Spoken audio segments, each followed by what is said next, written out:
Hello, everyone, and welcome to the Center Clueless podcast that takes a day-by-day approach to politics. I'm Billy Ray Brewton. I'm Erik Surwill. How's it going, everybody? Welcome back.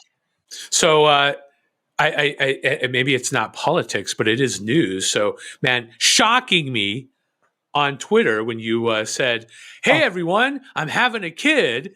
I was like, "What?" Literally, I think I wrote that. What? Because, I'd made up that you were never having children. I'd actually made up that you hated children. And then, you clarified for me that it is that you hate other people's children. And that is correct. I do hate other people's children. So, in fairness, this is just... I will address this briefly and never again. I'm kidding. I'm kidding. No, so like a few years ago, right before the pandemic, I had looked into it, the idea of surrogacy, and I came very close to going with it. But then the pandemic hit, it did for a lot of people, and it was like, this is not the right time. Like, I might get a dog during the pandemic. I'm not going to get a kid during the pandemic. Right. And so it kind of just went on hiatus. And then finally, in the last year or so, I've been working on it again, and it finally is coming to fruition. It appears, obviously, there's still tons of things that could go wrong. But as of right now, in a couple weeks, it looks like I will be legally on the road to surrogacy.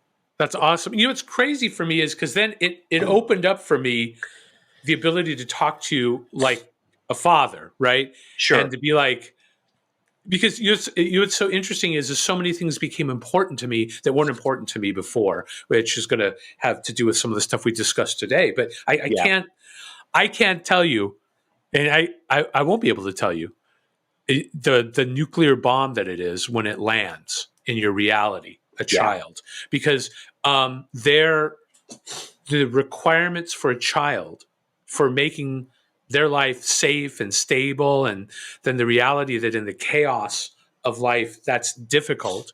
And you're going to take hits, right? Like, period. I was overwhelmed for the first year, maybe a year and a half, totally overwhelmed. Thank God my wife was able to fill in where I wasn't, and also vice versa, where I was able to fill in where my wife wasn't. Yeah. I just kind of it rolled me over. But now, so what you're saying is doing it single is the way to go. No, I'm saying that you will absolutely end up having people in your life. They're going to be supporting you, or sure, it's going to be impossible. And that's what I realized is that you're ultimately going to end up like many single parents that I've known, including my own mother, with close friends who essentially provide care to your child, so that you can do the things you need to do, and that's it. I mean, as Miss Hillary Clinton has said, it takes a village. It does indeed, and so that's part of that, I think. But that's why it's a big change for me here in this podcast, and why I brought it up is because I absolutely will reference that from this point forward in my conversations with you, because I can't now. I could be like, dude, X. And you'll have a lens to see it. You're basically going to spend the next 2 years terrifying me. Well, yeah, and I'll try not to. Well, no, let me tell you this, man. Children are actually amazing, and as they grow, the privilege to be in the space of a growing individual like that, and to have them. That magic of when they see some shit that you knew, that you would be great for you to tell them, but maybe you don't want to sound like the lectury dad. But then they come up with it, and then, by the way, there are, I think, ways to have conversations with children and people as well. But with children, where the conversation itself will elicit the question you're wanting them to ask, anyways, right? Like that. Yeah. Well, I look forward to 2 years of terrifying anecdotes. And I know I can count on you for all of them. Well, I think the most proper way to kick this episode off is with a video from a very dear person who needs to be heard on a very particular topic before we get into it. So I'm not gonna even lead up to it. Just here we go. One of the most disturbing problems in our world today is human trafficking, and particularly the trafficking of children. Now, the first step in eradicating this crime is awareness. Go see Sound of Freedom.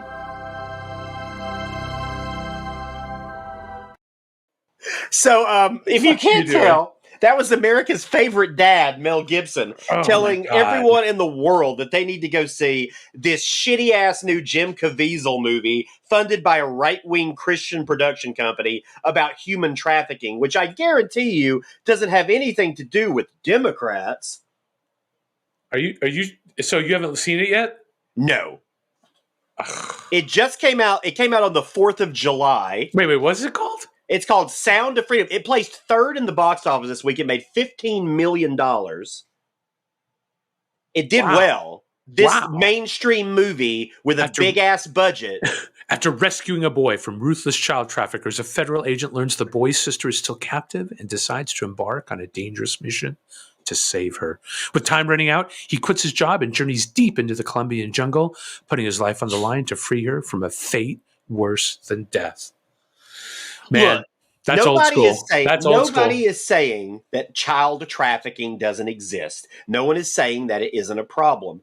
But Republicans have made it seem like hundreds of millions of children every day are getting trafficked across borders. Well, right. And to be fair, and it does tie into what we're talking about, it is irresistible to someone who parents children to not hear that.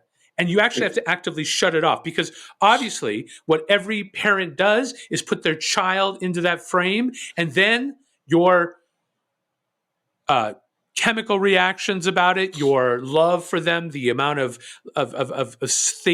yourself that you put into raising your children, all of that comes up. And then you get that panic that you're talking about for the next 2 years. And then you want to do, so now you're going to see it. It's like, it's pornographic almost in a way, right? Because what you're doing is, just like pornography tries to take sex and just, it takes that draw towards sex and it just, it kind of scratches the itch till it bleeds. This does a similar thing for the innate desire to care for children, especially the one that parents has, and especially right now. Yeah. And you're seeing that in the space of conversation around a lot of things going on the right and the left, including, and most importantly, gay and transgender rights. That's where it's being, and honestly, I find myself captured by some of that, and I'm currently dealing with it with you here.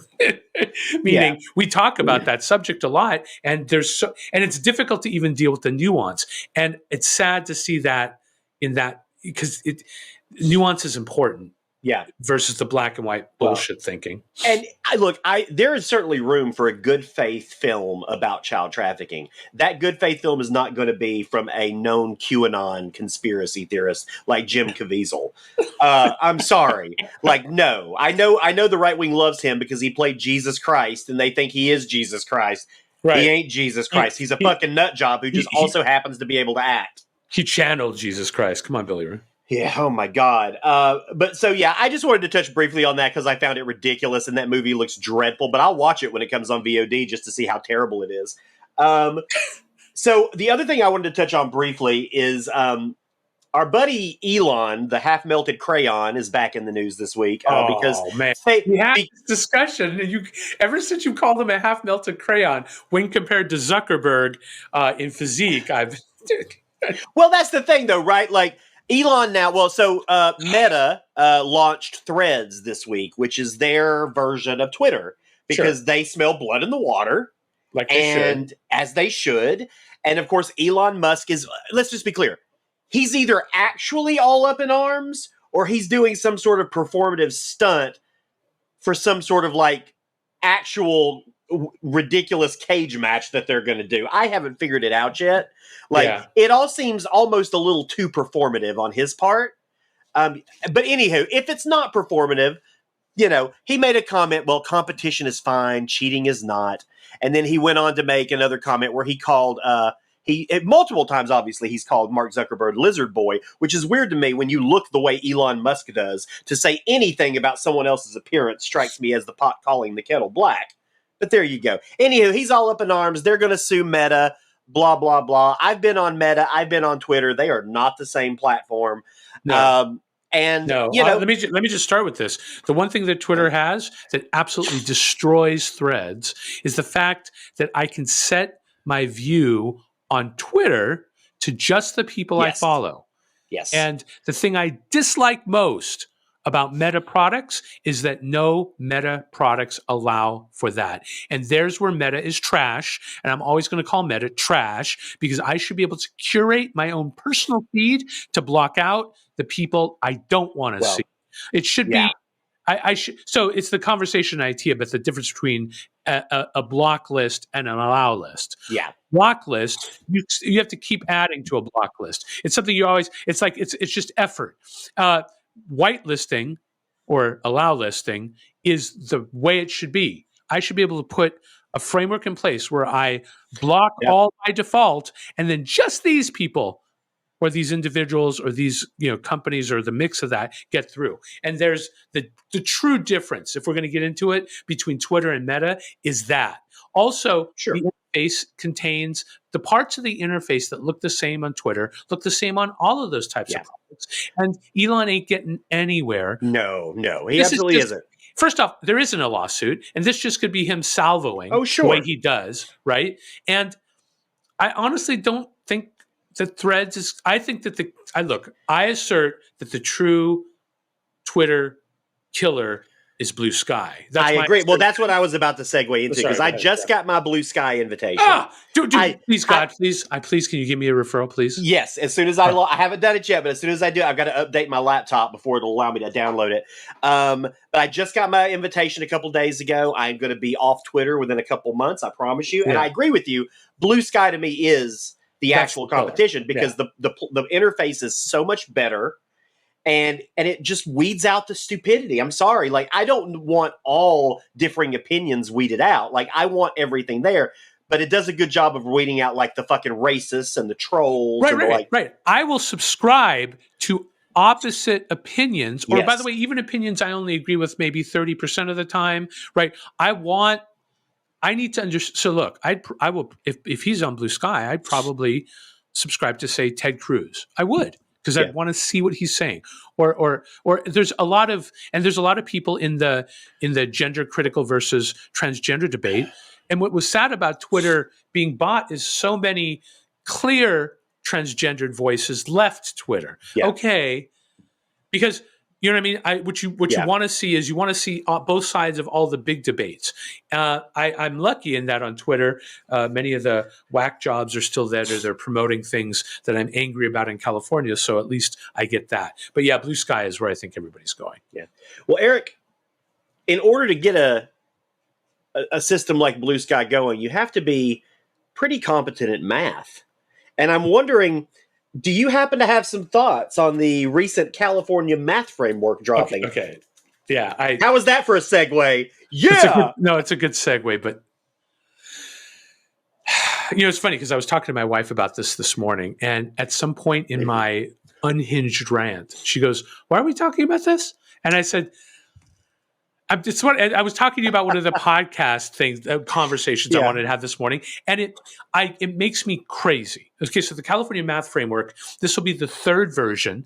This will be the third year that they're attempting to put a math framework in place that would be the guidance, or really the minimum line for California. Also, it's a set of recommendations. And thank God, because my child in private school won't be subject to it, right?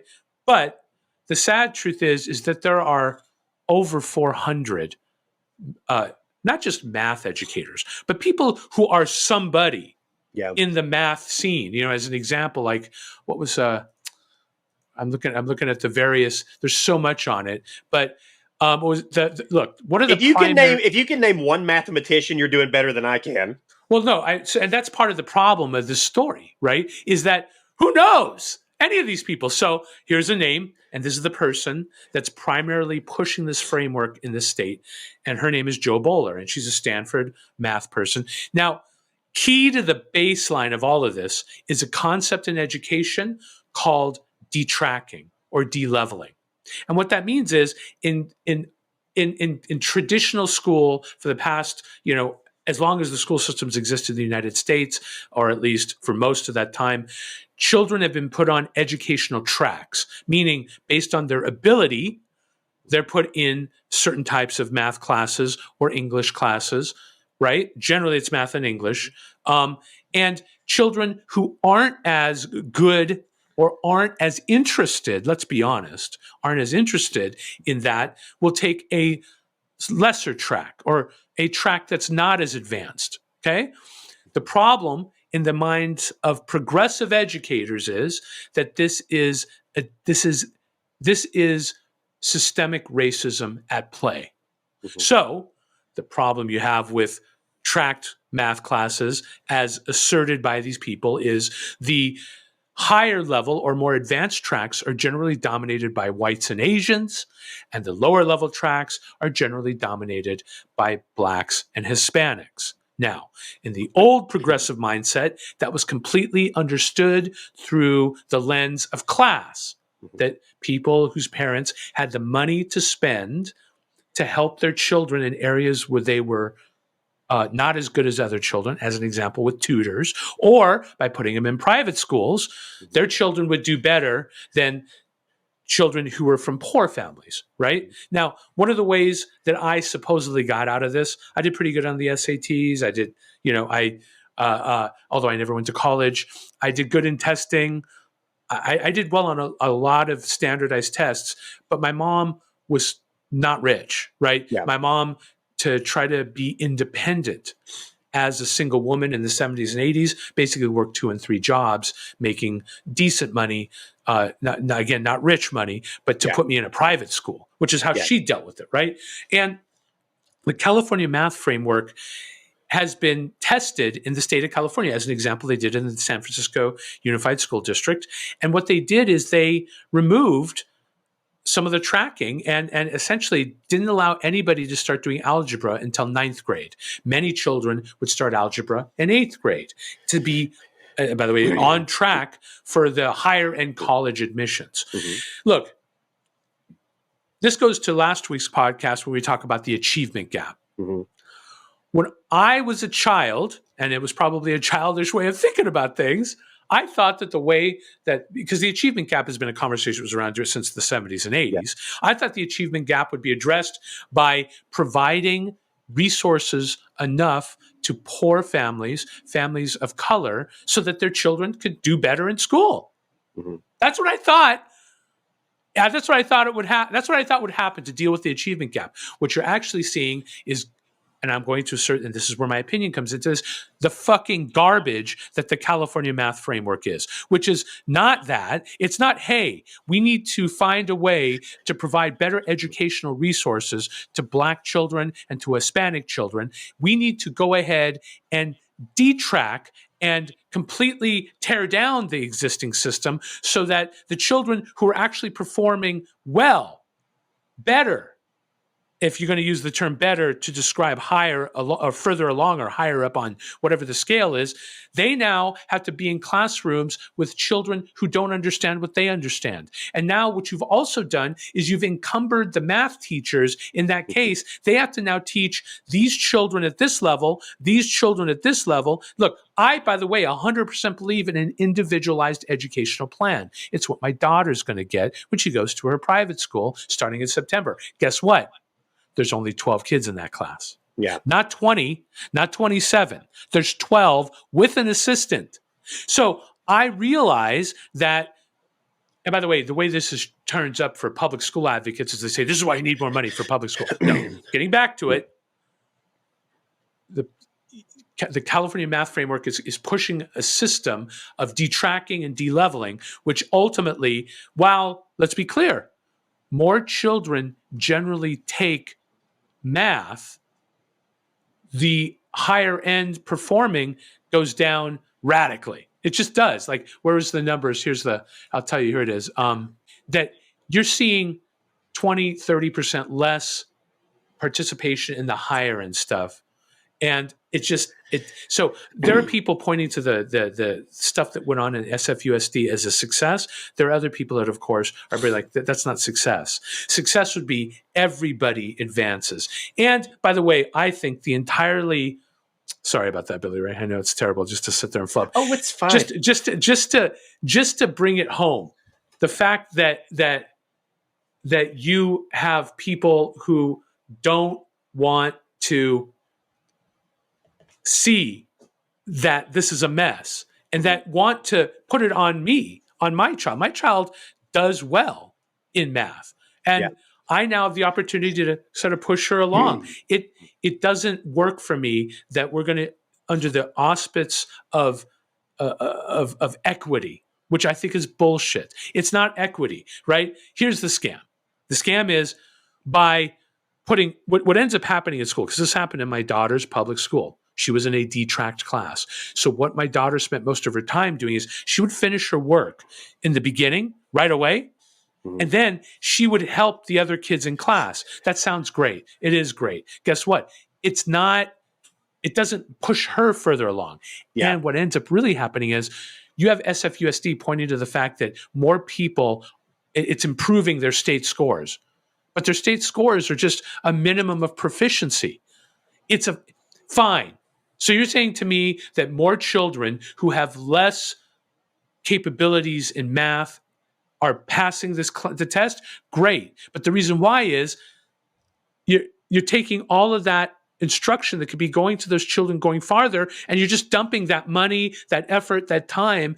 They've basically turned the classroom in California into a system where the children who are gifted are helping the teachers in the class. It's ridiculous. I'm not going to do that. I'm personally not going to do that. Also, they dropped the framework. Okay. They dropped the framework, I think, on July 2nd. Was it July or not July 2nd?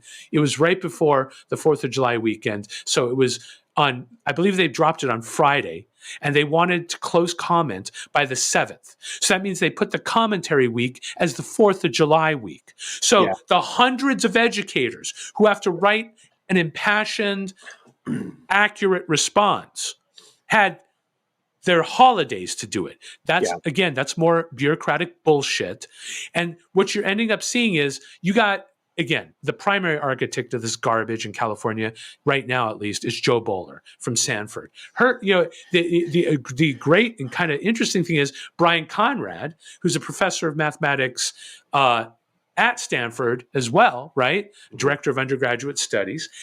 His public comments are considered some of the most accurate, and they tear down the California math framework. I mean, they basically put information into the framework that cites studies that aren't well done or aren't even studies at all. They're just blog posts on sites that Jo Boaler it's a mess.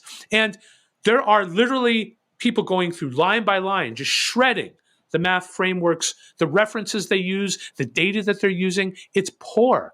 Lastly, and most importantly, the California math framework doesn't properly train California students to enter colleges at all. They're trying to replace Algebra 2 with data science that doesn't even touch on statistics. That's crazy. The whole thing is crazy. And we're going to stand by. And why this is political, why it's here on the Center Clueless podcast is, it is absolutely a progressive leftist position to say that having people who have different skill levels competing and showing up at higher and lower ability scores is some evidence of racism. I'm fine with that being evidence of racism, but you don't cut off the head to make it more compressed and more equitable. You bring the ones that are not performing up to the level of it. And it's just like, whatever, I think that's bullshit. So that's the California math framework. And by the way, Billy Ray, this applies to you. Imagine them dumbing down your child. How terrible that would be. I'll do a fine enough job of that without the government. Thank you very much. No, I mean, I obviously don't know a whole lot about this because I don't have a kid yet and I'm not in California anymore. But I mean, everything you're saying makes logical sense to me. Just the limited amount of research I've done while you've been talking tells me that, I mean, obviously, if you're in that situation, why not make it a both and situation rather than either or? Right. And by the way, the ridiculousness of them. Look, so there's that Edward James Olmos film, Stand and Deliver, about Jaime Escalante. Yeah. And he was able to bring, with his leadership, the test scores in that school up.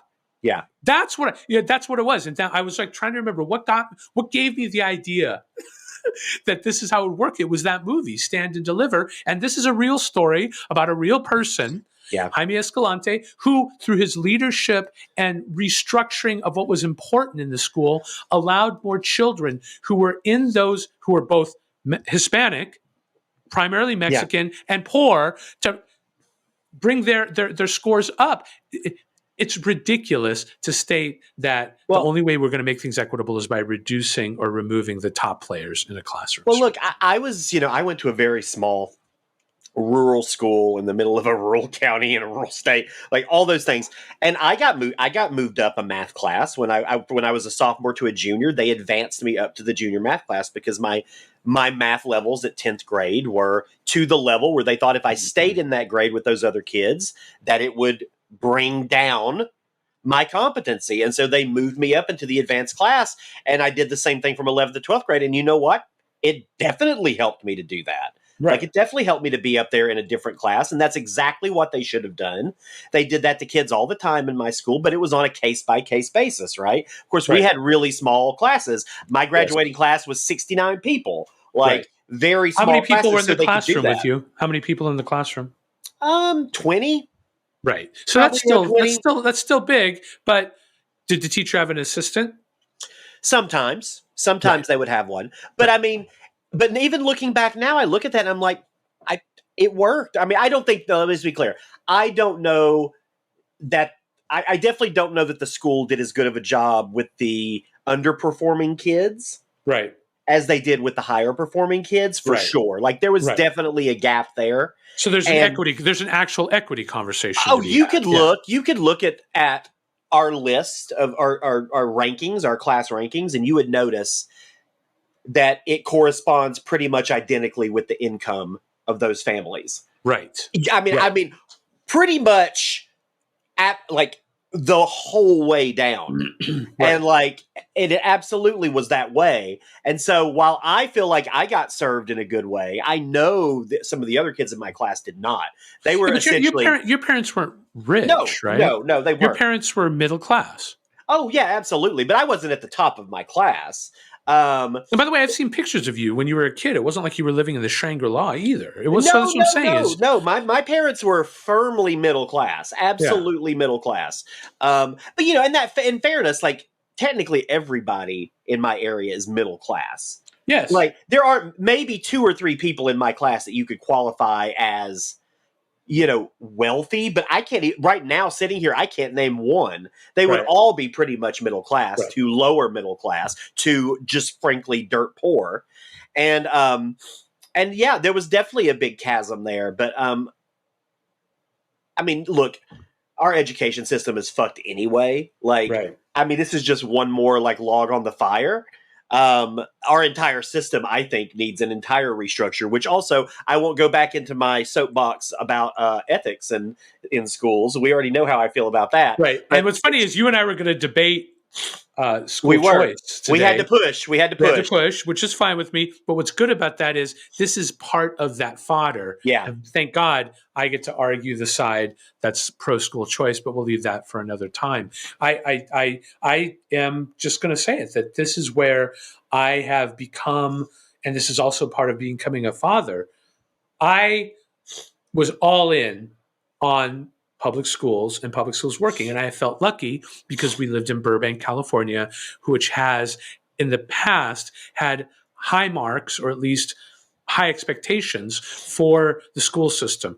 And I get here, and in the past 2 years, it's either 10 or 11 principals have quit because of the changes being enacted by a superintendent who has now been fired. So Burbank is in chaos because of these types of changes like as an example, detracking, garbage.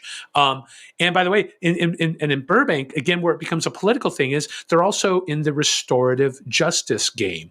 Now, restorative justice really means we don't punish children as much. Why is that? Because again, the way it shows up, white and Asian children are punished less. Hispanic and Black children are punished more, okay? And so because of that, there's a concept of restorative justice. What's actually happening in Burbank schools, and this was written by one of the ex-principals in Burbank, is they have situations where children are... So you're allowed as a child to make 4 racist comments before you're suspended.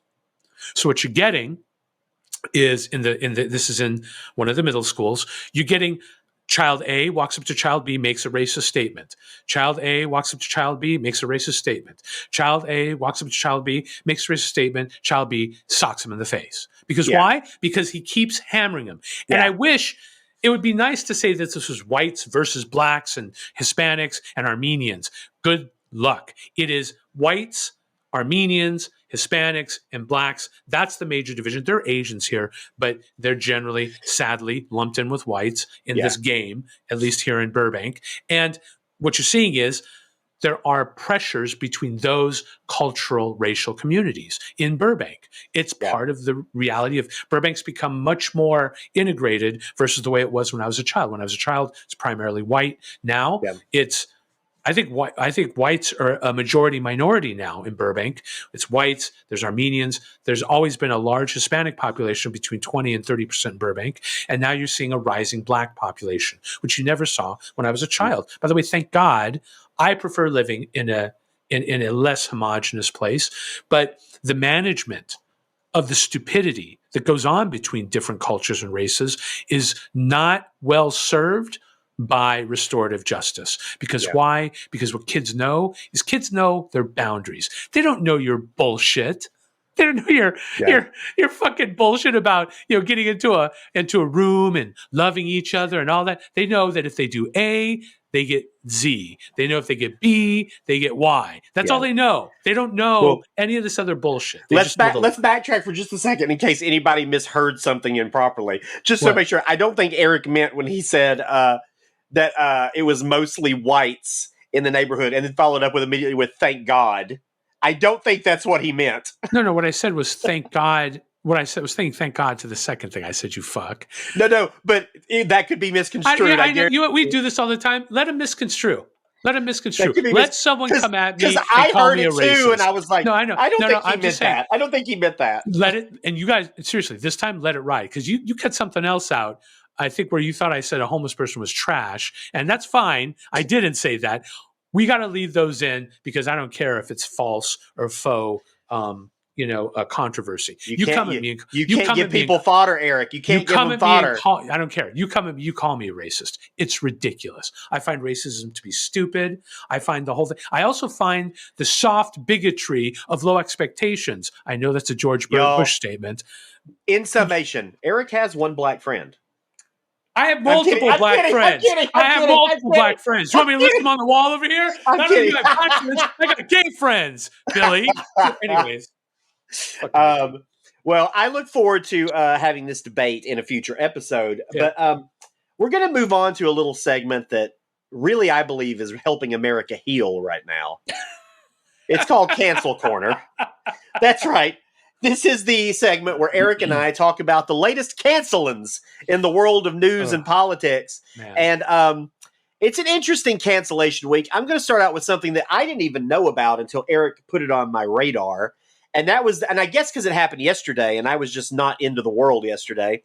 And that is the attempted canceling of one Mr. Jonah Hill. Yes. Everybody's, lovable, shaggy, formerly fat guy, Jonah Hill. Evidently, his ex, Sarah Brady, released this host of text messages, which she is claiming show him to be an emotional abuser. It has to do with the fact that she is a professional surfer. And so, like professional surfers do, she's a lot of scantily clad bikinis and bathing suits, and she's modeling and taking pictures and hanging out with surfer guys. And basically, let's be clear, she's living the surfer lifestyle, which evidently Jonah Hill doesn't like.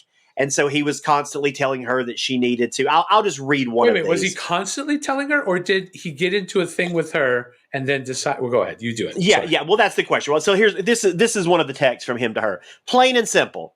If you need surfing with men, boundaryless, inappropriate friendships with men, to model, to post pictures of yourself in a bathing suit, to post sexual pictures, friendships with women who are in unstable places from your wild recent past, beyond getting a lunch or coffee or something respectful, I am not the right partner for you. If these things bring you to a place of happiness, I support it, and there will be no hard feelings. These are my boundaries for romantic partnership. My boundaries with you based on the ways these actions have hurt our trust. Now, that's just one, but they're all kind of speaking to the same thing. And you've got a bunch of feminists out there who are because Jonah Hill does go around pretending to be like this evolved guy, this feminist, this social warrior. And like, they're like, well, how can you be this if this is the way that you are trying to control a woman? And I think Erik and I differ on this a little bit because I would say that I agree with this assertion, which is that if you are out there calling yourself a feminist and you are trying to control your partner's body by, let's say, an ultimatum, which is essentially what he's doing here. Now, yes, this may be the way he feels, but at the same time, if that's the way you feel, you're really not a feminist. So a feminist would not feel that way. So they would let, as long as your partner is not like advancing on other people, is not having like, I don't know the intimacy of this. Nobody does. There's there could be more to it, but just based on this alone and the text that she has released and all of this, obviously there are two sides, but just based on this, if you're trying to control your partner in the way he is in those texts, you're not a feminist. Yeah, but he doesn't moralize to her in those texts. I don't think you have to. He doesn't say, I think a really good manipulator doesn't need to moralize. Wait, okay, but that assumes he's a manipulator, right? I mean, I'm not saying it doesn't. I'm not okay. I'm saying he's innocent until proven guilty. I'm just saying that this, based on what we have currently, this is the way I feel. No, okay, got it. But he looked, and I could be wrong, but I don't think I'm wrong, and I think a lot of people have looked at this. I've actually tried to find something where he sounded like that grubby little incel, just grasping onto his successful goal. Like, I've been looking for the ugly, moralistic bullshit texts, and I haven't found any.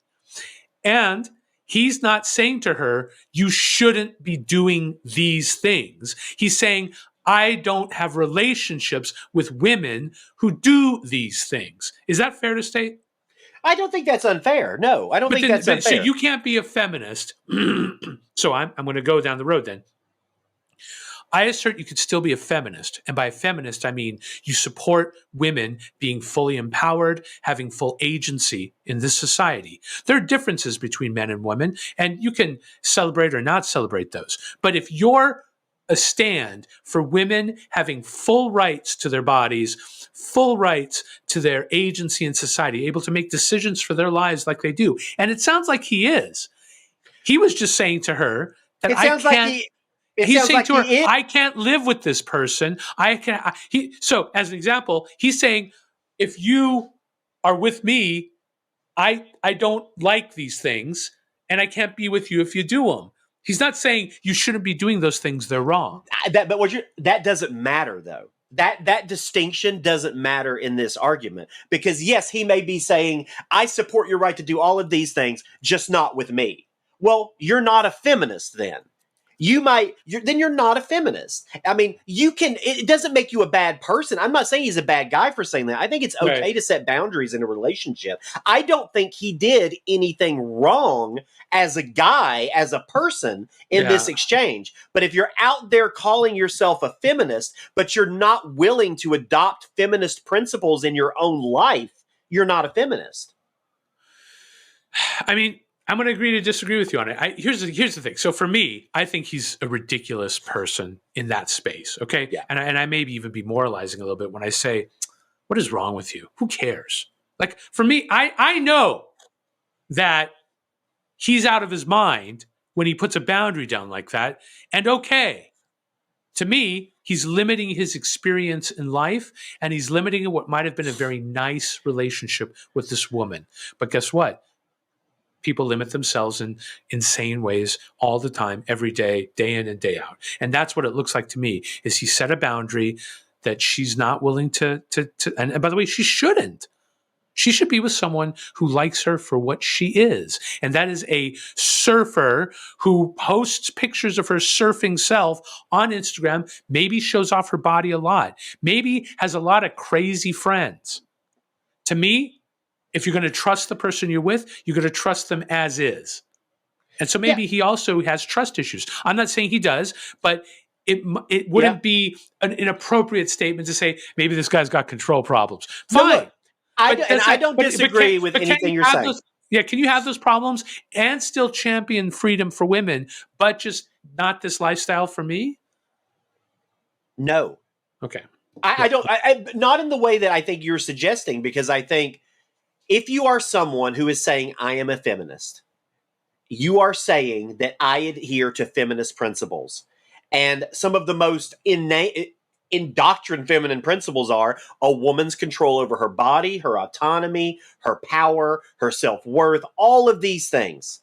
And you cannot like that in your own life. That's fine. Everybody's got different things that they can tolerate and not tolerate and accept.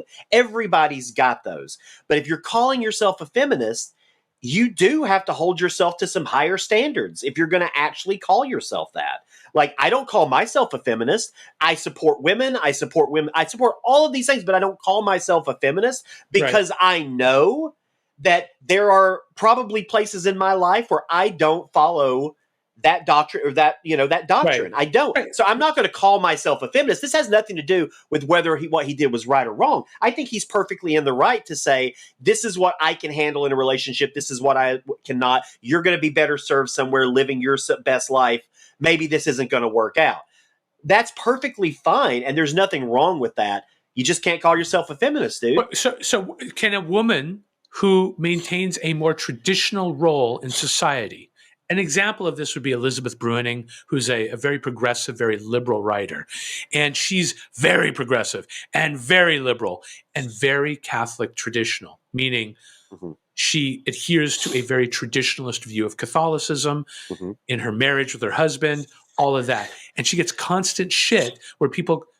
So she's not a feminist either then, because she chooses a traditional lifestyle or a traditionalist lifestyle? Well, let me just start by saying that what I think the world probably doesn't need and loves is that it's another two cis white guys talking about feminism. Well, I know. But I'm just saying. I will say to you, my opinion, no, she's not a feminist. Sorry, she's not. So this is where you and I disagree. She's so not. For you to be a feminist is they have to support all of the boundary conversations, right? Like there's a hefty argument that goes on in the feminist community about women who are engaged in sex work, as an example. There's one where a second wave, hyper progressive, and by the way, this is where I'm mostly at. Women do what they want with their bodies. Fuck yourself, kind of attitude. Yeah, that's fine with me, and I'm fine with that. Yeah. And to be fair, that's the way I live. But there are other people, women especially, who are drawing in from that, right? Yeah. Like the third wave sort of attack on that is women don't have the power in society they need to have. And if they did, they would never choose those roles. I disagree with that. I also disagree with that.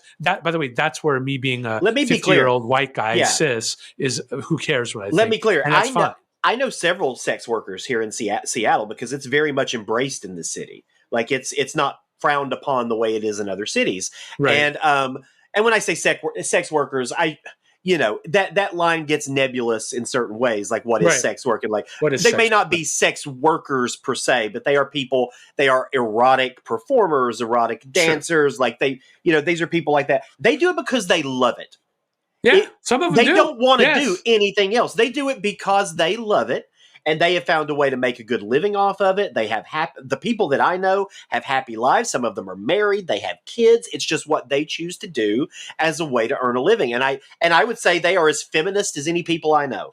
Right. And I'm not saying like that person, this person you described, this hypothetical Catholic woman, like there's nothing wrong with. Well, no, I know she's not. But in this conversation, I'm just like, there's nothing wrong with that. There's nothing wrong with you living your life that way. You can be an amazing person. You can be an amazing mother, sister, whatever. You can be all those things. You're just not a feminist. You might be pro-woman. But if you're going to call yourself a feminist, I just think you have to be prepared. It's like if I'm going to call myself a vegan. Well, guess what? If I'm going to be a vegan, I can't eat meat. I can't eat this, that, and the other. And I have to have a pretty strict regimen. Like I have to adhere to certain principles and a certain regimen in order to call myself a vegan. And if I sneak a piece of chicken or a piece of fish, guess what? I'm not a vegan anymore. Right. And I think, by the way, I think you nailed it. When you said I could be pro-woman, but not a feminist, I would assert to you that those two terms are generally held, right, as equals. The feminists are pro-women and pro-women are feminists. Maybe that's not true. I think that I would say that maybe that once was true, but I think now those are very different definitions. Okay. Because I think feminists, to be a feminist, it's more like, I look at feminism as more of a, I mean, it's not fair. I don't want to call it a movement because that might offend some people, because it's not a movement. I mean, it's just kind of ingrained in society at this point to some degree. Right. But it's like, but I look at feminism as like this, it's aspirational, right? To me, that's what I look at. It's like an aspirational thing. Like, I would love to be able to call myself a feminist. I would love to be able to say I'm a feminist and actually mean it and actually be able for that. But I can't, because I know there are places where I have work to do. I know there are places where I just couldn't do it with a straight face. And again, none of anybody in this conversation did anything wrong. Right. It's just when you're calling yourself something and not living up to those ideals, it's going to disappoint people. It's going to absolutely disappoint people. I hear you. Look, I don't know why, but like Lance Armstrong just popped into my head. Like, if you're going to be out there, like, people have this expectation of you doing certain things based on this image you put out in the world of yourself. Yeah. And anytime you disappoint them, they're going to just go at you because they thought you were one thing and you've shown them, guess what? I'm a human being. Yeah. And I would argue, and I would even argue, and again, let me just preface, I have no authority on this argument whatsoever. None whatsoever. I think we're allowed to talk about this. We are, but I just want to make sure people are aware. I have no authority on this. I am talking to the birds for all intents and purposes. But I think that what feminism means today is very different than what it meant 30 years ago.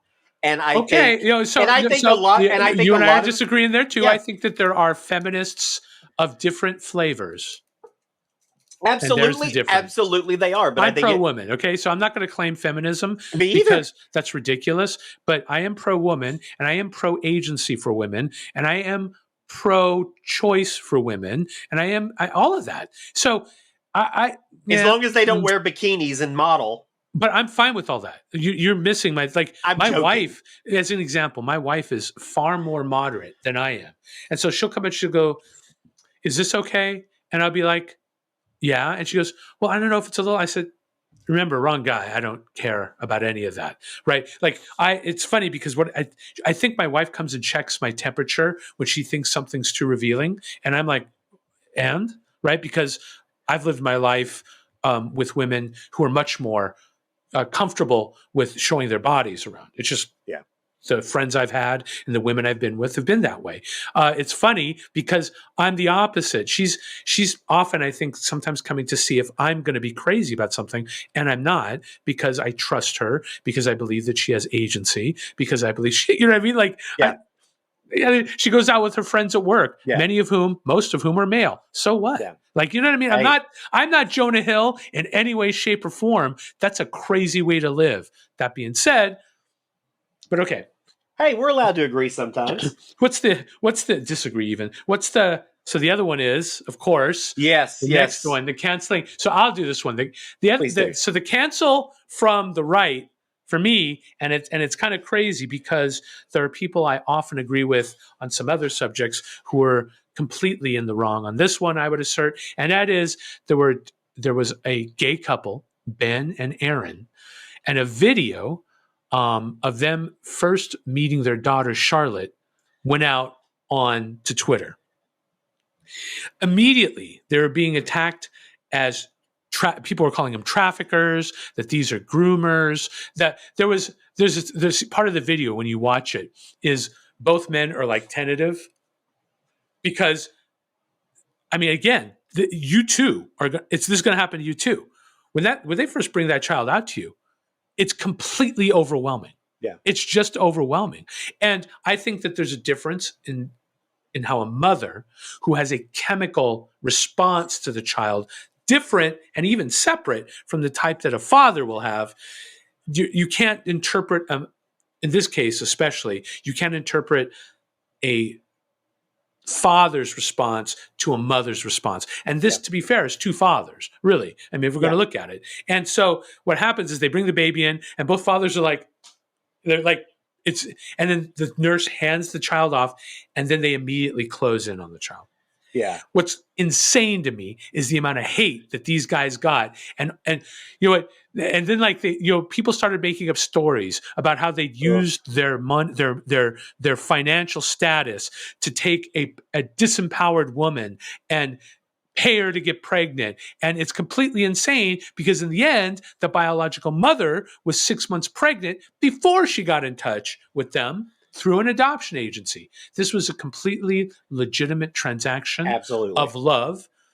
The societal bullshit, the political bullshit was it fit into the current attack on the LGBTQ space, primarily because of the norms adjustments that many transgendered, rights individuals are demanding from society. Yeah. But instead now what's happening is lesbians and gays are getting pulled deeper into the mess. And you're seeing traditionalists and people that just want to be in a fight and others trying to demonize gays now based on that backlash to transgendered and queer individuals. And this is part of that mess. This is part of that mess. Yeah. These two men it was adorable, actually, to watch them with their new child. And I've been around gay parents parenting children for years, and there's nothing in so the ridiculousness of this is like the concept that these people are gonna, like these two gay men are gonna be teaching that young woman how to be gay versus just raising a child. Like any of us could teach our kids to do anything that we want. Yeah, let me just say, as someone who has now started this process of surrogacy, let me tell you, my surrogate ain't nothing disempowered about her. Yeah, she has a career, she has a husband, she has 2 children of her own, and she decided she had enough children of her own, and she wanted to help out other people.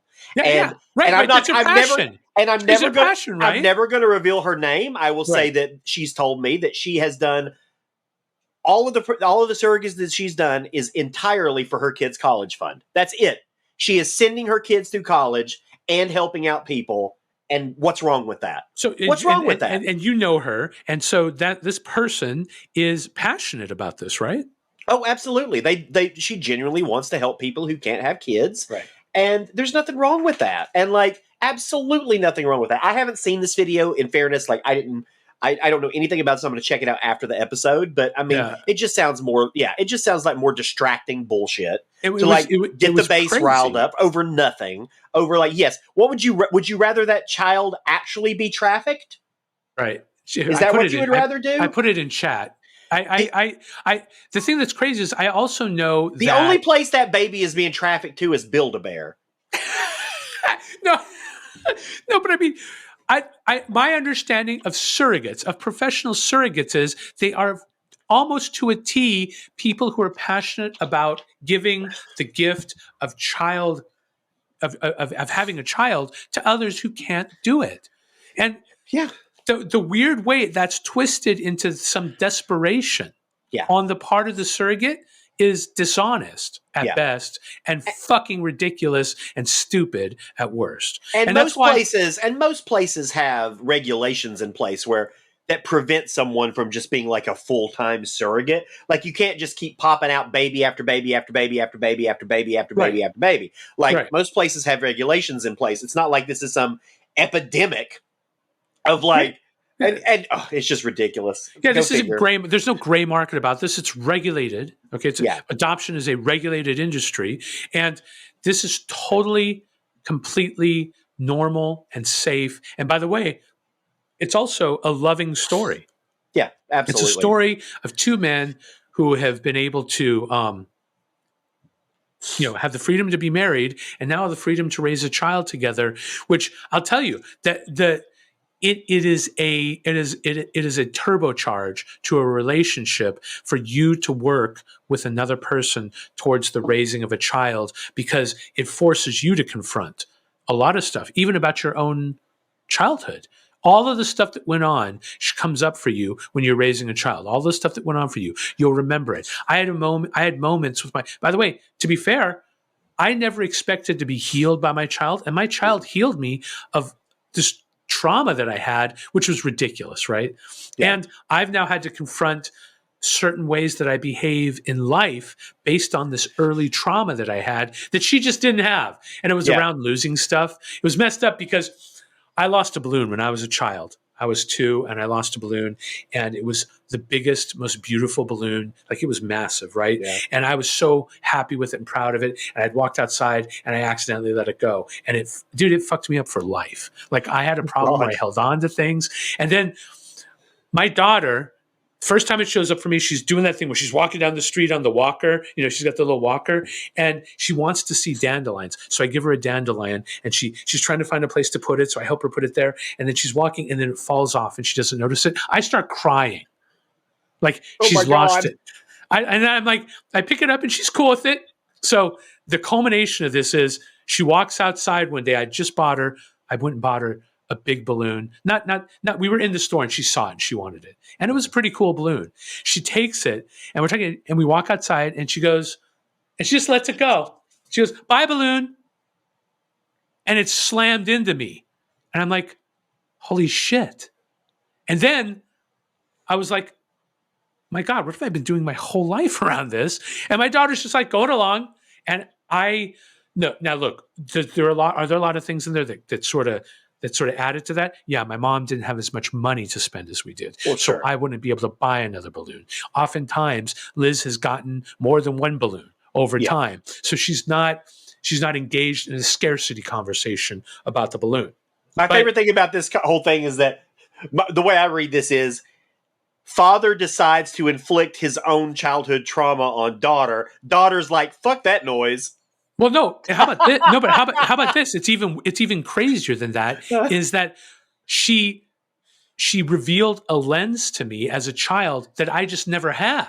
Yeah. And then when she revealed it to me, it took all the hot air out of mine. What does this have to do with these two gentlemen? They're going to have events like this with that child, and it's not going to have nothing to do with them going, "We need to indoctrinate this child in lesbianism so that she could be gay like us." None of that's going on.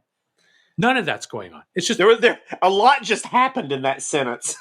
A lot just happened in that sentence. So fucking crazy, dude. People are so out of their minds. Well, we're gonna take a break because we've been going at it for a while now. We're gonna take a quick break. You're gonna hear a word from our sponsor. We're gonna come back and we're gonna do something a little bit different and a little bit fun, we hope. So stick around and we'll be right back.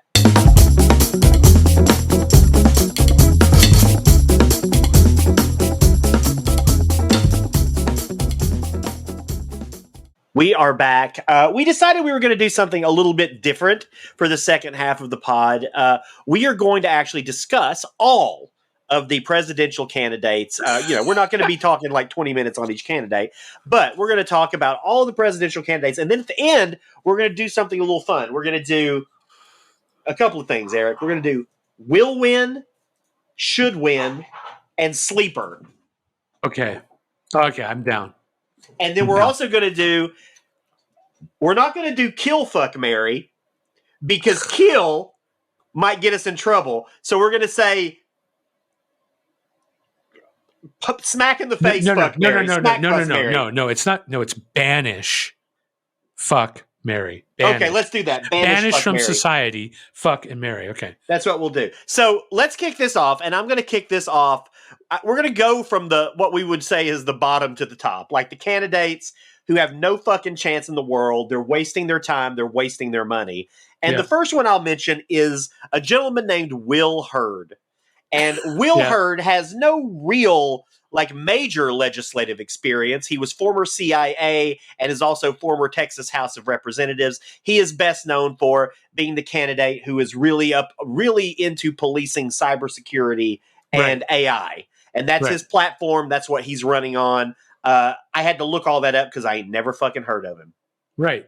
Yeah, I had not heard of. I'd actually. So to be fair, I don't know anything about him more than what you just said, and I thought he was interesting, but I don't think that this guy's going to get any juice from the Republican Party.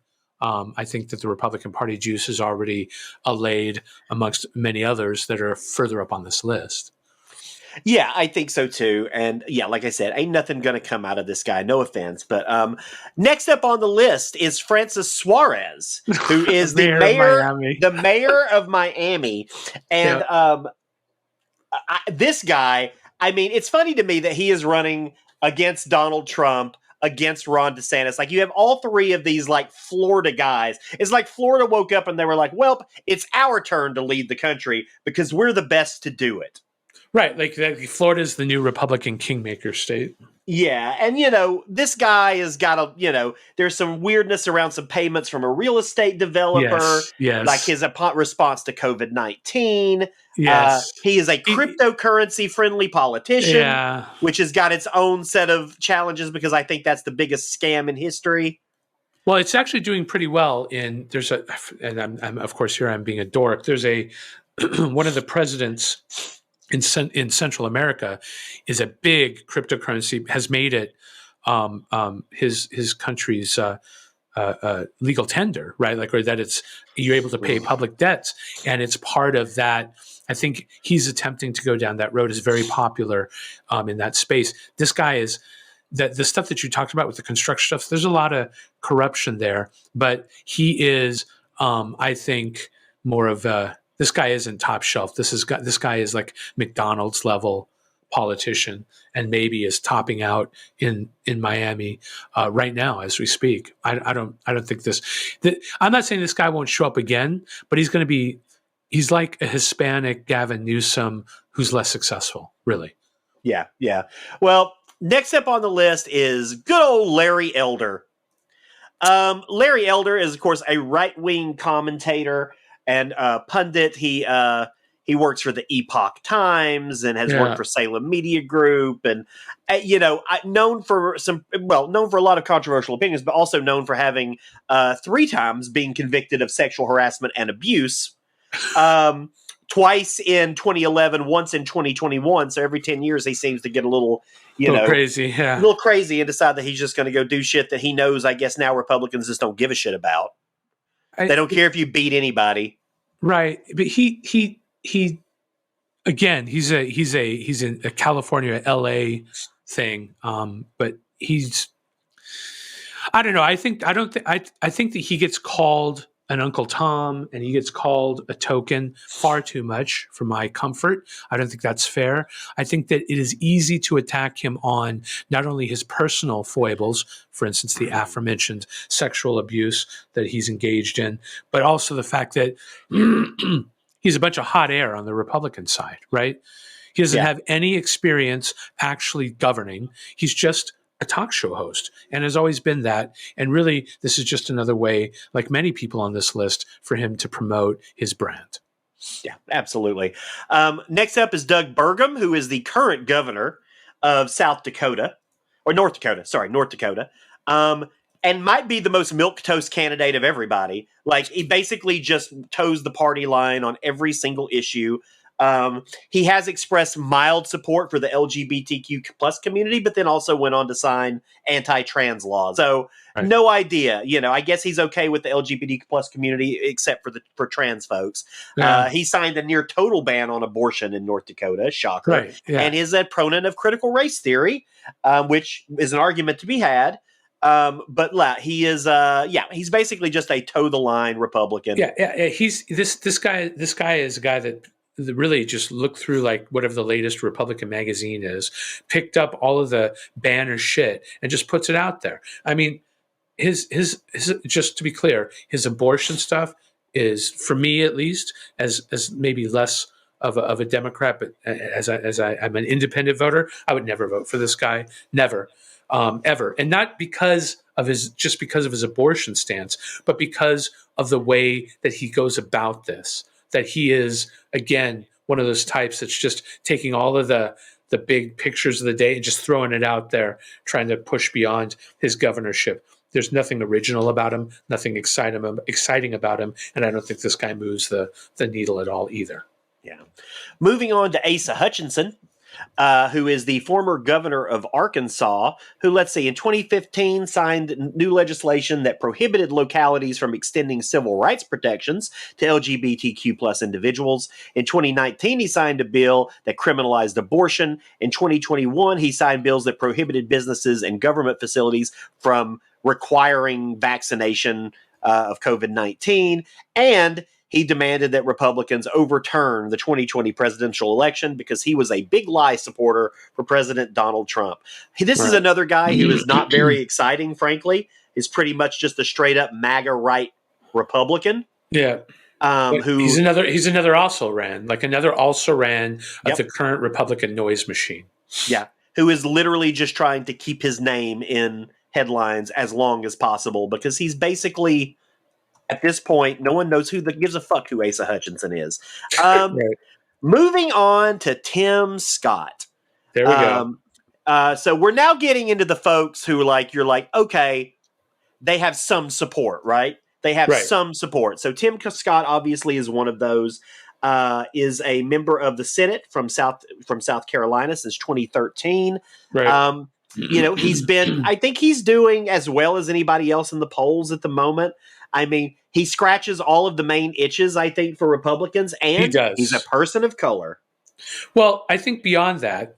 So I'm going to say this: I am a closet Tim Scott fan, even though I don't agree with him on most things. But what Tim Scott does do, and this is what I really like about him, is I don't feel like his positions are there because they're part of the latest. They're not. This guy isn't an extreme MAGA guy, right? I'm not saying he's anti-Trump. I'm saying that he's not one of those guys, right? He's not. I'll agree with that. And also, when he's been in interviews, as an example, his interview on The View was, I thought, genius. He showed up. Mm-hmm. He was civil about it. He was intelligent. And I mean, what more do you want? I would love for him to be in a head-to-head with Joe Biden, because I'd honestly have to think a minute.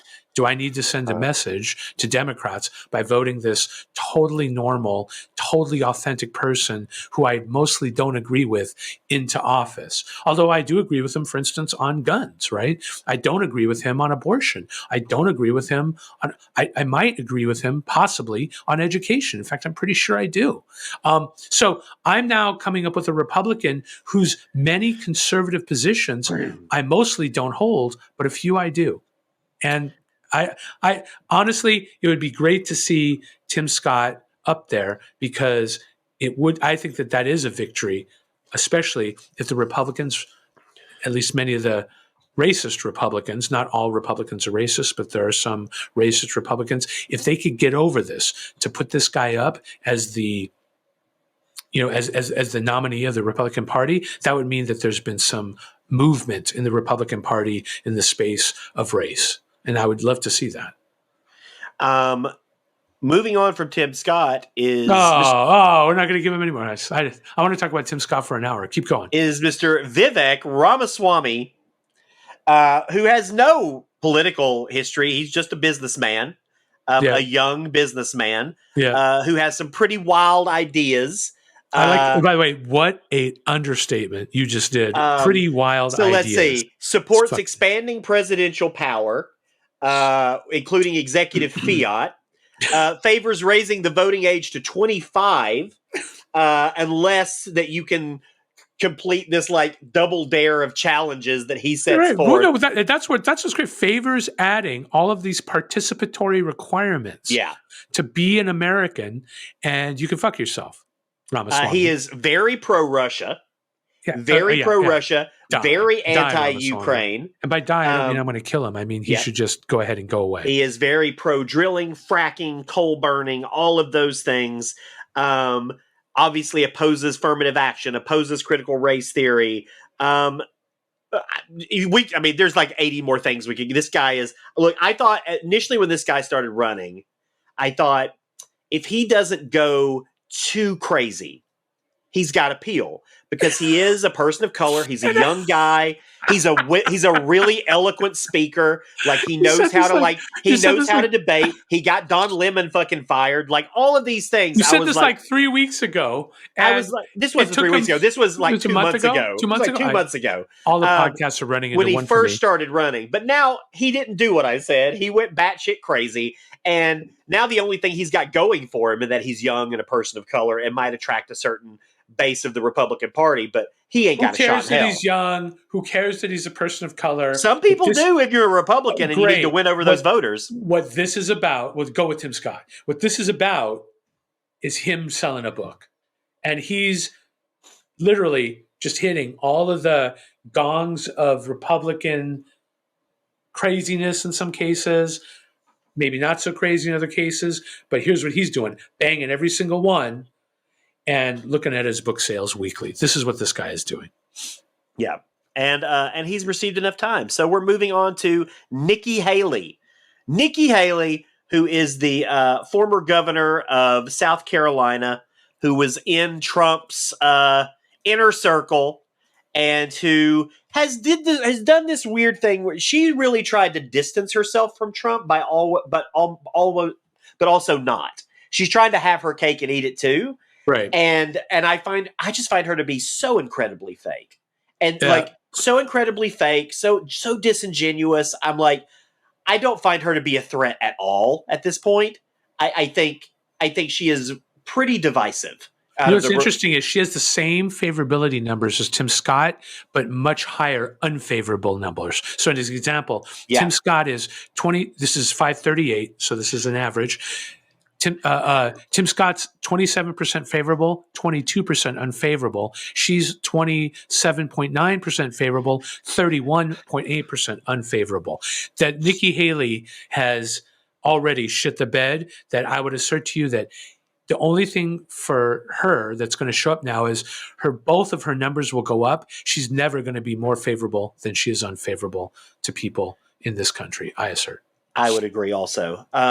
Moving on to Chris Christie. So this is my Tim Scott of this race for you. So Chris Christie, former governor of New Jersey, also former member of Donald Trump's inner circle, and no one I don't think anybody on the Republican side who is running for president has had to do as much, not backpedaling, but explaining themselves like Chris Christie has. And I'll say he has been on, there's not a day goes by where he's not on some program on TV talking, whether it's right wing, left wing, like he is dominating the Republican media circuit right now in a big way. Right. And which I think is certainly all part of his plan. And in fairness, I think he's done a pretty good job of explaining away some of the Trump stuff. And like, I've always liked Chris Christie. Like I like people who I do think genuinely shoot from the hip and don't try not to bullshit people.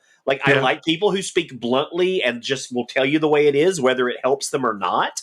But I've seen Chris Christie shift and become a bit more thoughtful and a bit less aggressive, which was always his downfall. He was too aggressive. He went after people too hard.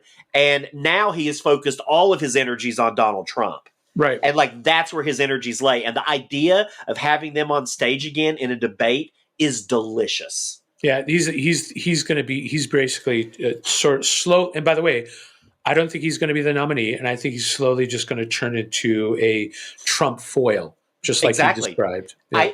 And I think that's partially what he's doing it for. Yeah. I think he wants to be president, don't get me wrong. I think he knows it's a long shot.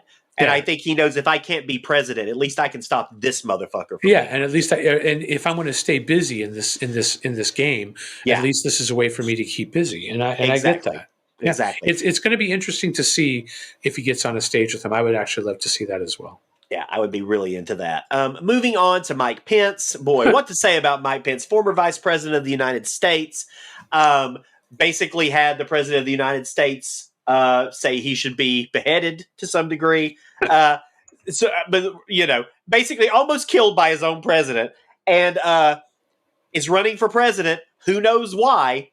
Who the fuck knows why Mike Pence thinks he has any chance in hell of being president?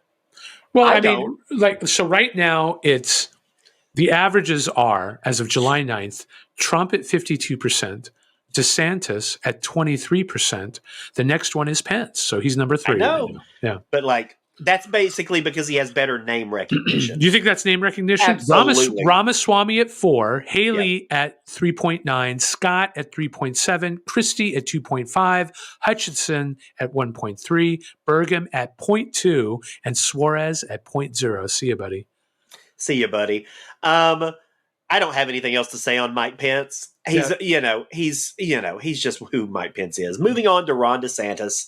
And, look, Ron DeSantis is out there. His poll numbers seem to drop whenever he goes apeshit.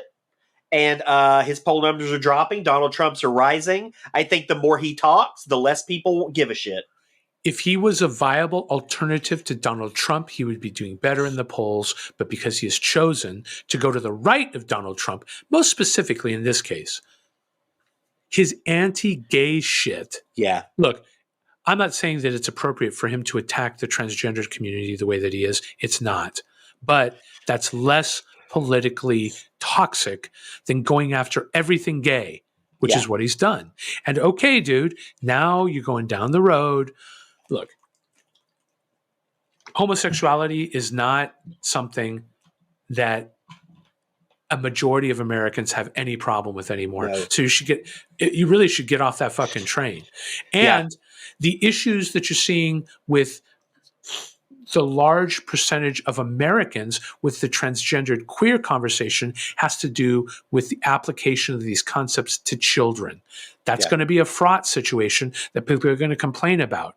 But taking away the rights to someone who's above 18 to either engage in a homosexual relationship, a lesbian relationship, or to engage in surgery to put yourself in a gender-presenting position that you're more comfortable with, you're a ridiculous person, and you should get off of it. America is about freedom. People should be free to do with their adult bodies what they prefer to do with their adult bodies, and you can fuck yourself with your using the state to go after that bullshit. This is classic, old-school religious overreach, and you're a dummy, and good luck with your campaign, idiot. Yeah, no. The more he talks, the better I feel that he's just going to be a non-factor, because it feels like every time he does something big, his poll numbers go down. But go ahead. Sorry. It's like he doesn't understand. He has misread the room in too many ways. Oh yeah. He just keeps misreading the room. Not only is he going to boot him running himself he's going to end up getting run out of Florida, and that's saying something. Like right. Hit the low key bullshit war he started with Disney as an example is a debacle for him. He's a moron. He is a moron. That brings more people to that state. That is a net positive generator for that state. Always has been. Always would have been if you didn't actually try to go to war with them. You idiot. You idiot is right. On that note, speaking of idiots, it's Donald Trump's time in the sun.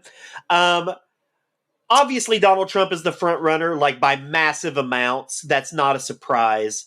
And that's probably the way it's going to stay. Look, I mean, he's going to probably be the nominee, everybody. We need to wrap our minds around that. Yeah, but that's bad for us, right? It's bad for us because having a nominee, especially a nominee that's going to maybe even be having to govern out of a prison, that's terrible for this country.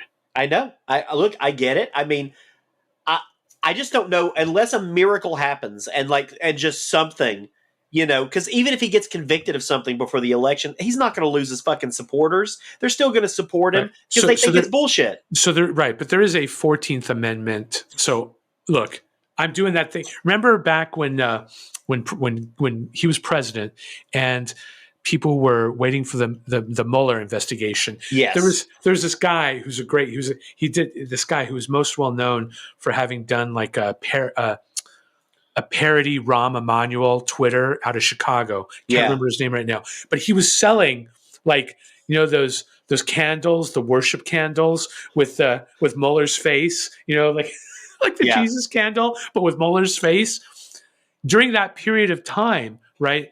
It wasn't good for Trump then. You know what I mean? He was hated then. Now we're going to be going into a situation where he's like an actual criminal. And if he's not convicted of something where the 14th, I think it's the 14th Amendment can come into play, where you're not allowed to have, engaged in insurrection against the United States, which I don't think they're going to be able to get that done in time. Yeah. And not that it's even applicable either. I'm not even commenting on that. This guy will be president, possibly as a convicted felon, and holy shit, what a mess. And also, what a mess because of the fact that Joe Biden is putting him in a position to even be viable. Yeah. Yeah, it's terrifying. I wish it wasn't the case. I'm hoping something big happens that changes the paradigm. There's still plenty of time for something like that to happen, but we'll see. So moving on to the Democratic field, we've got our buddy RFK Jr., who we talked about a couple of episodes ago, who similar to Ramaswamy, who is getting support from the right and the left, who I think out of everybody running is the biggest spoiler candidate in terms of he's never going to win, but he could cause someone else to win. Right. Do you think that's scary? Do you think that he runs a third party if he fails? I think it's very possible. I think it's very possible he runs third party if he fails. And if he does, I mean, it's probably going to fuck over Joe Biden more than it is Trump. Oh, no, it'll crush Biden. But I hope he doesn't do that. I hope someone can talk him off of that ledge, but I just worry that that's what he's going to do. Yeah, and he may do it just because he knows that it'll spoil Biden. Yeah. This way he can keep up his self.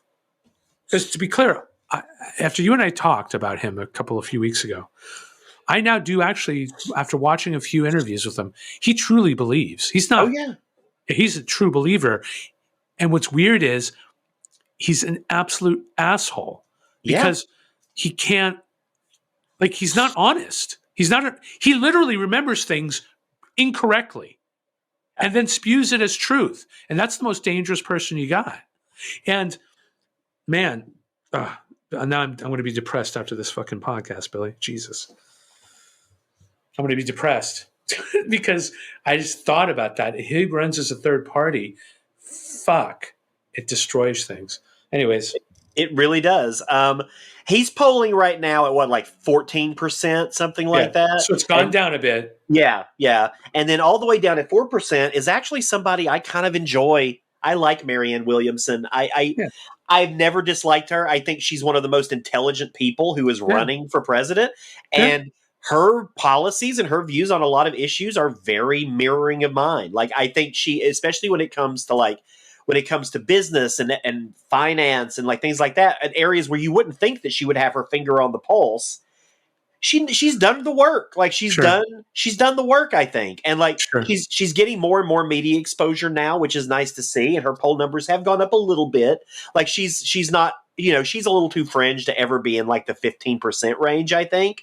But I would love her to be on a debate stage because I think she's a welcome presence on one. Yeah. Yeah. I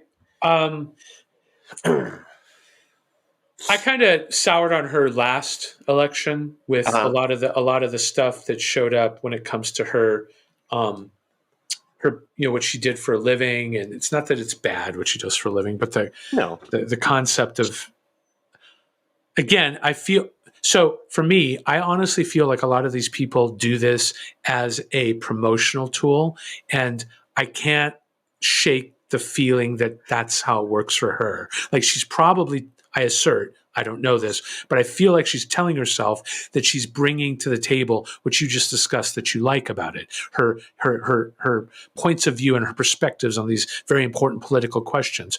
But honestly, the fact that it will give her bottom line a pump, it just kind of, I'm like, okay, moving on. I get the sense, though, that she actually, I get the sense from her that she actually is genuine, too. I do think she's genuine. Yeah, I think she's a genuine person, and I think she genuinely wants to help. I think she's just too fringe for that to ever be a realistic possibility. She's not too fringe, and she doesn't commit on the extra crazy shit, which is kind of interesting with her. And she's done a good job of reining that in. Right. But we'll see, right? We'll see if she can rein it in.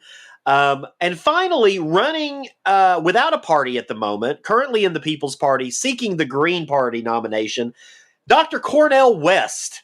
Who, by the way, I want to be clear, I love Cornel West, man. I do too. I really do. I don't know why all of a sudden he decided he was going to run for president, but this is actually a really interesting thing because a lot of people think that this could help Joe Biden's nomination. A lot of people think this could hurt Joe Biden's nomination.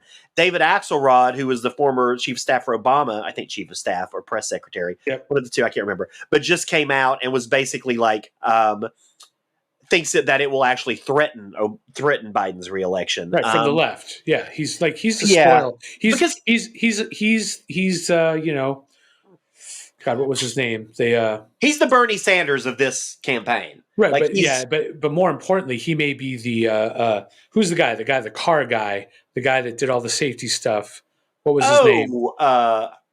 Not Herman Cain or Ben No. Carson or No. I know who you're talking about. A Democrat. He was a Democrat. I'm just saying the names. Ralph Nader. Ralph Nader did some. He was the one that knocked what's his name out of the Democratic. Yeah. For president. The guy that created the internet. I'm teasing.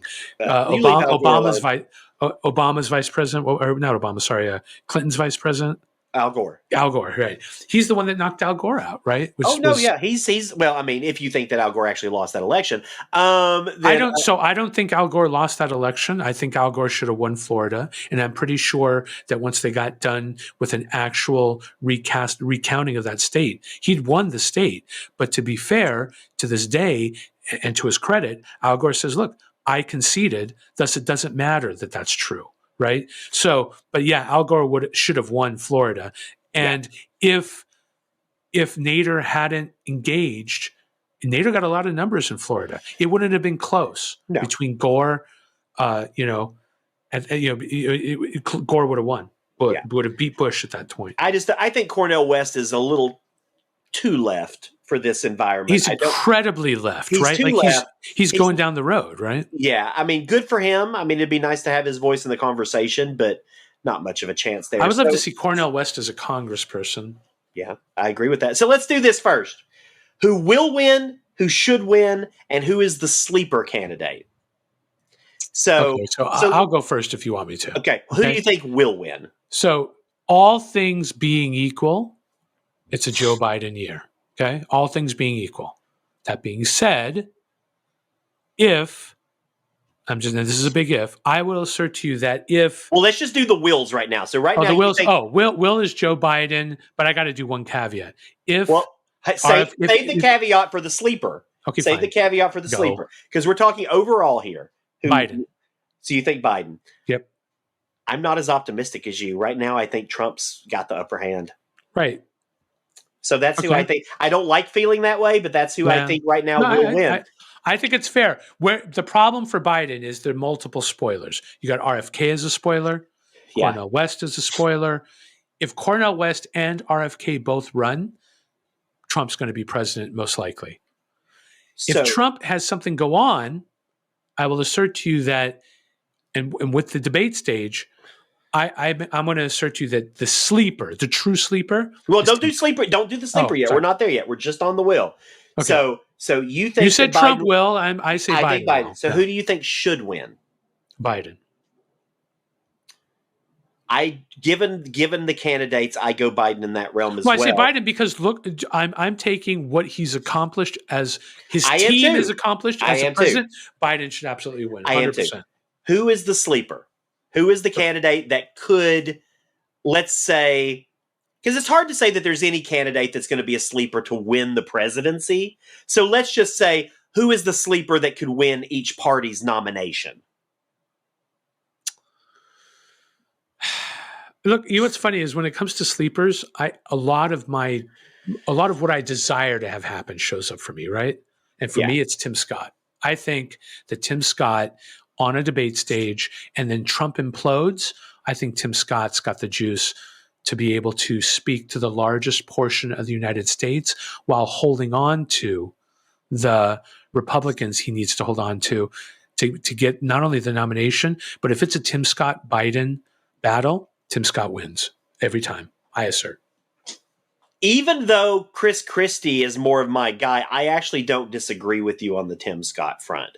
I think of all the candidates, if there is one that could slip through because Republicans just get tired of the fucking nonsense, it's Tim Scott. I think he's got more of a mainstream likability. Oh yeah, he's not as harsh as Chris Christie, right? He's not as like brash and in your face. And plus, by the way, just to be clear, he embodies the conservative argument about blacks in society, right? Yeah. Came from a poor family, pulled himself up, is successful, is intelligent, is socially intelligent as well. Not just book smart. That guy's good in the room. And I think that given the right by the way, this would mean Trump had to implode in some way, or maybe get sick, pass away, something. Well, moving on to banish, fuck, marry. Wait. So what was yours? Let's recap. So what's your sleeper? Well, let's go through it one final time. Erik thinks Biden will win. I think Trump will win based on the current state of things, right? We both think Biden should win. And in terms of sleeper, we both say Tim Scott is the sleeper. Oh, okay, good. We both say Tim Scott. Because the other one that's like Scott in a way is Christie. I just think that he has more mainstream appeal than Christie. Regardless, I just think he does. So now let's do banish, fuck, marry. And this is all the candidates. And mine is pretty easy. There's no way I'm not going to banish Donald Trump, right? Yeah. Donald Trump is the one that I'm banishing.